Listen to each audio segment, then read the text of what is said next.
Good day mga ka-wonder! For today's chemistry video, as chemists, let us delve into 5 real-life examples of chemistry in our everyday lives.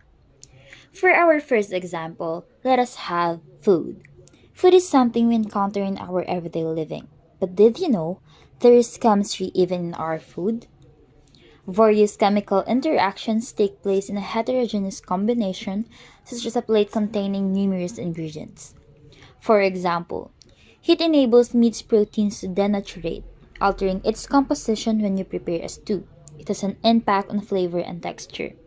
On the other hand, tomatoes and other foods that are acidic can react with metal pots to change their taste and appearance. A dish flavors and textures come together as a result of intricate chemical interaction between the ingredients. Speaking of food, we use onions in almost every dish when cooking. That feeling of having to cut onions always annoys us as it makes us cry.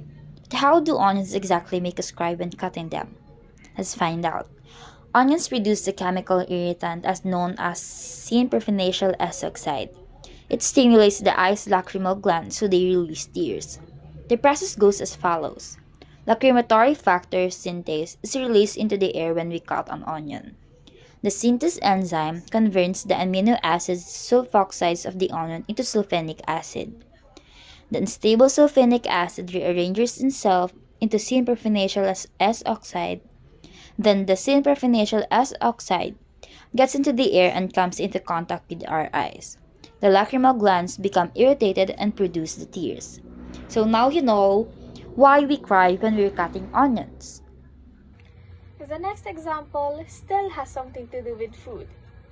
During the summer, we always want something cold to cool off from the heat index.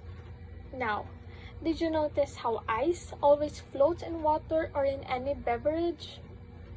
Of course, chemistry has something to do with this. Because of the characteristics of water molecules and the special crystalline structure of ice, it floats in the liquid. Water molecules create hydrogen bonds with 4 other molecules as they freeze, arranging themselves into a hexagonal lattice structure. Because of the gaps and openings this arrangement produces in the structure, ice is less dense than liquid water. Ice floats on top of the water due to its lower density. Now for the next one, let's step away from food contents. The Philippines has been consistently reporting dengue cases these past few years. One way of preventing dengue is by applying insect repellent on your skin. Such examples include off lotion and mosquito repellent stickers we can find on babies. Now, how exactly do these repellents work in preventing mosquito bites? The chemical characteristics of insect repellents cause them to either repel insects or obstruct their sensory receptors. DEET or N and diethylmetatoluamide, picaridin, IR3535 or ethyl butylacetylaminopropionate, oil of lemon eucalyptus or OLE or its synthetic form, and PMD or paramethane 3-8-diol are common active components in insect repellents. DEET makes it more difficult for insects to locate and bite people by interfering with their ability to distinguish humans by smell.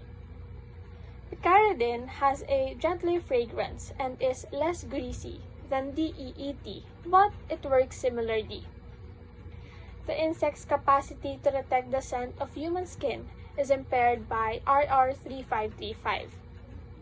Lemon eucalyptus oil and PMD function by obstructing the smell receptors of insects, thus hindering their ability to detect and settle on human skin. All things considered, these compounds either cover up human odors, diminishing our allure to insects, or obstruct their sense of smell, decreasing the risk of bug bites. Lastly, but certainly not the least, is we will figure out the chemistry behind cleaning with soap. We clean with soap every day by washing our hands, bathing, washing dishes, and other activities. Now, how does something so clean something so dirty? Soap acts as a natural surfactant. Surfactants are compounds that lower the surface tension of a liquid they are mixed with. By interacting with water molecules, soap decreases the surface tension of water, causing the molecules to adhere less to each other and more readily engage with oil and grease. Soap molecules have both hydrophilic and hydrophobic properties. This allows them to attach to both fat and water molecules. The hydrophobic end repels water and binds with grease and oil, while the hydrophilic end attracts water and binds with water molecules, enabling the soap to be rinsed away. When greasy dirt or oil comes into contact with soapy water, soap molecules form small clusters known as micelles. The hydrophilic or water-attracting ends of the soap molecules face outward, sticking to the water and creating the micelle's outer surface. The hydrophobic or oil-attracting ends point inward, trapping the oil at the center. This arrangement creates a barrier around the oil. When the soapy water is rinsed off, the greasy dirt is washed away with it.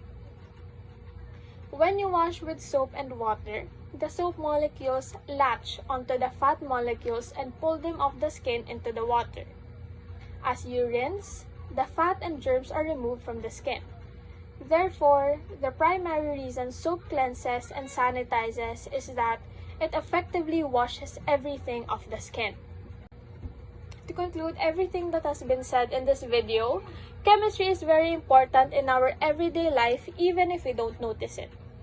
Our every action can be explained by chemistry, which is why we should take the time and understand how chemistry affects our everyday living. With cooking, chemistry can explain how food is cooked and how it interacts with other food okay. And that's it for today, mga ka-wonder. Hope you learned something. Thank you for watching.